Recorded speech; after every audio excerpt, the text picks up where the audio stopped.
안녕하세요, 담임쌤입니다. 제가 지금 이 책을 소개시켜 드리고 있어요. 내가 읽은 책이 곧 나의 우주다.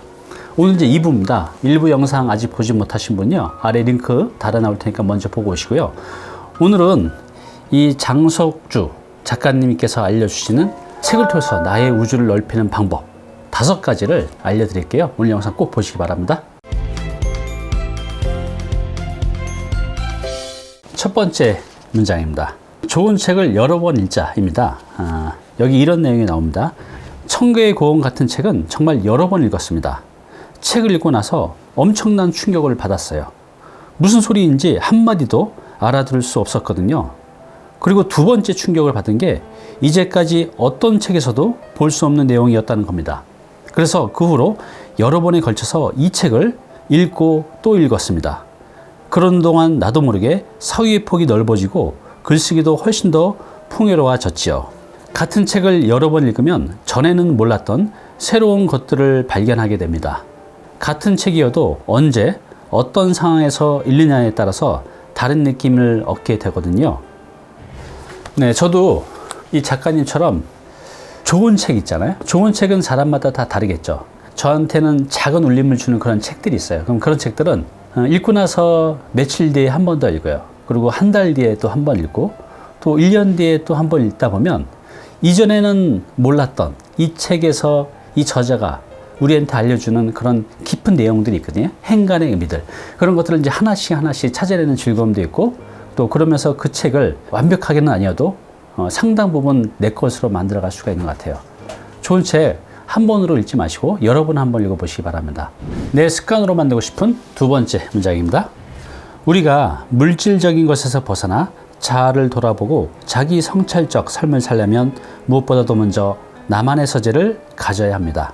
서재는 지적 상상력을 낳는 공간일 뿐만 아니라 인생이라는 최전방에서 베이스 캠프와 같은 역할을 합니다. 정말 힘들 때 마음을 내려놓을 수 있고 창의력이 고갈했을 때 자신을 충전할 수 있는 공간, 그것이 바로 서재입니다. 저도 집에 책이 정말로 많아요. 회사에도 정말로 많고, 이게 책 앞에 딱 서 있으면 이게 책에서 오는 이제 기운이 있어요. 책에 있는 이렇게 제목만 쭉 훑어봐도 막 아이디어가 샘솟고요. 그런 느낌을 받을 때가 있어요.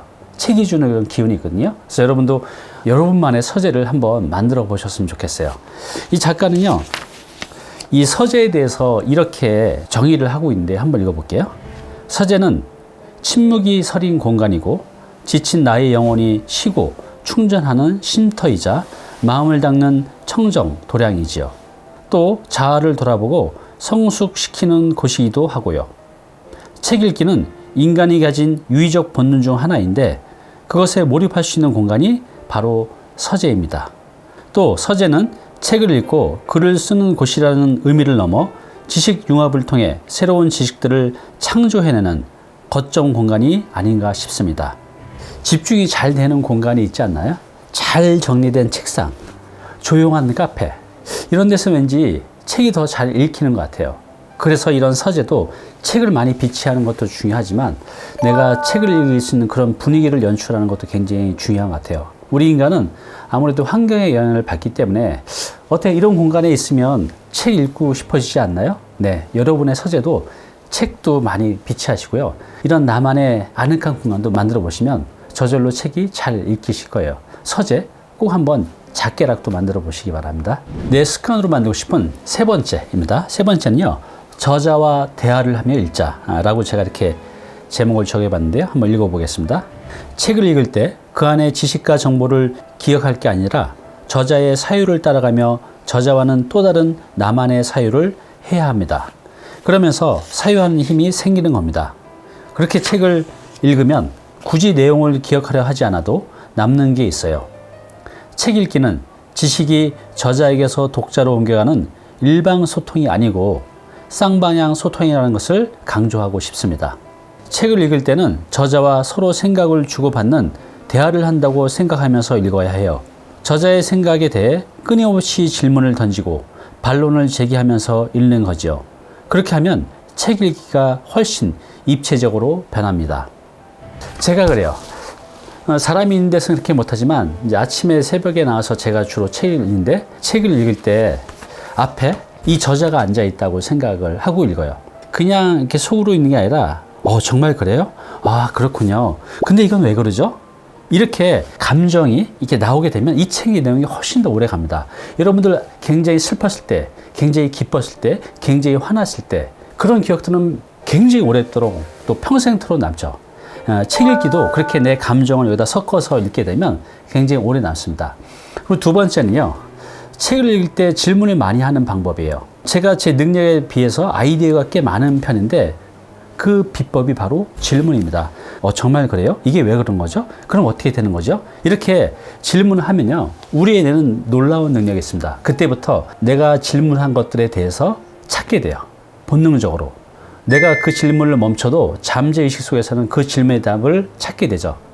그래서 우리가 어느 순간 항상 고민했던 것들이 문득 뛰어오를 때가 있잖아요. 그것이 바로 내 잠재의식 속에서 튀어나오는 겁니다. 그러려면 질문을 많이 해야 됩니다. 내 습관으로 만들고 싶은 네 번째 문장입니다. 우리는 뇌를 낯선 상황에 노출해 예민하게 깨울 필요가 있습니다. 알랭 드 보통의 자신의 책 여행의 기술에서 여행은 생각의 산파라고 말을 했는데, 우리의 뇌는 낯선 상황에 놓일 때 세계와 사물을 새롭게 인지하고 굉장히 창의적으로 반응하기 때문이지요. 그래서 여행을 다녀오면 쓸 게 많아지는 겁니다.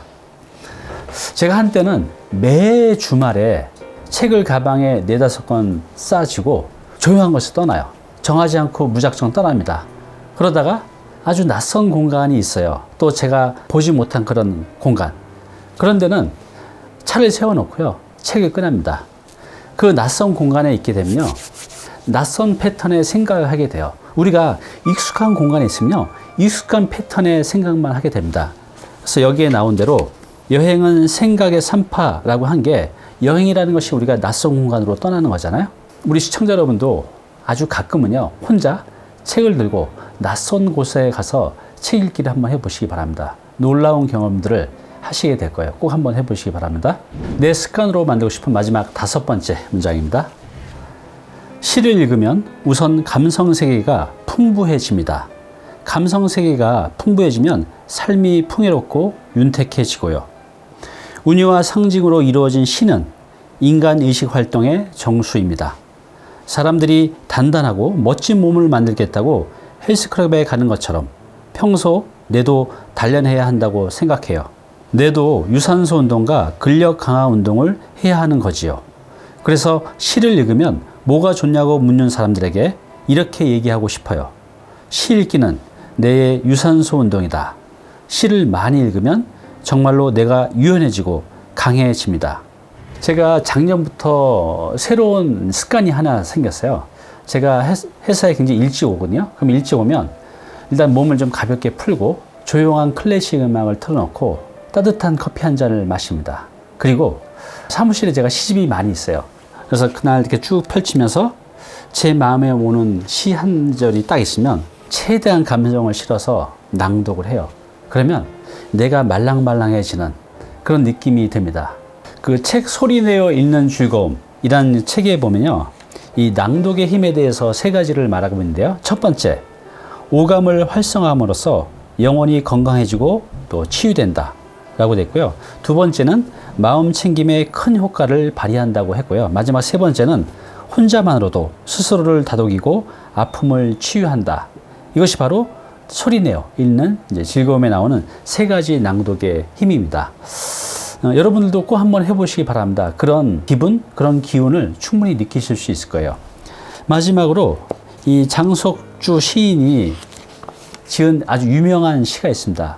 제목이 대추 한 알. 한번 읽어볼게요. 적의 저절로 불고 진리는 없다. 저 안에 태풍 몇 개, 저 안에 천둥 몇 개, 저 안에 벼락 몇 개. 적의 저 혼자 둥그러질 리는 없다. 저 안에 무소리 내리는 몇 밤, 저 안에 땡볕 두어 달, 저 안에 초승달 몇 낮.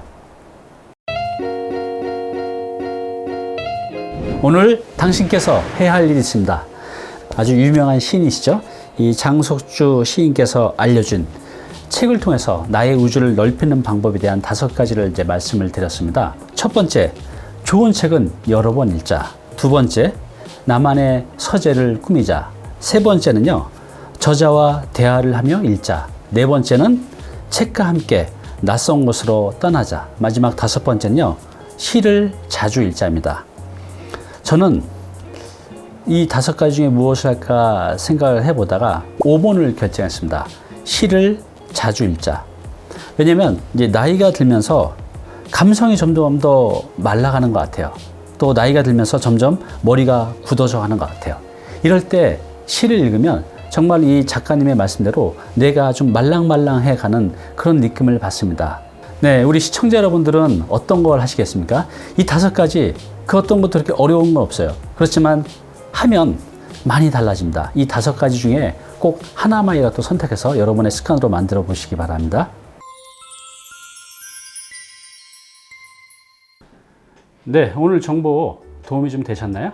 앞으로 이런 정보 계속 받아보실 분은요, 여기 구독 부탁드리고요. 그 다음에 오른쪽은 제가 추천한 영상입니다. 꼭 한번 보시기 바랍니다.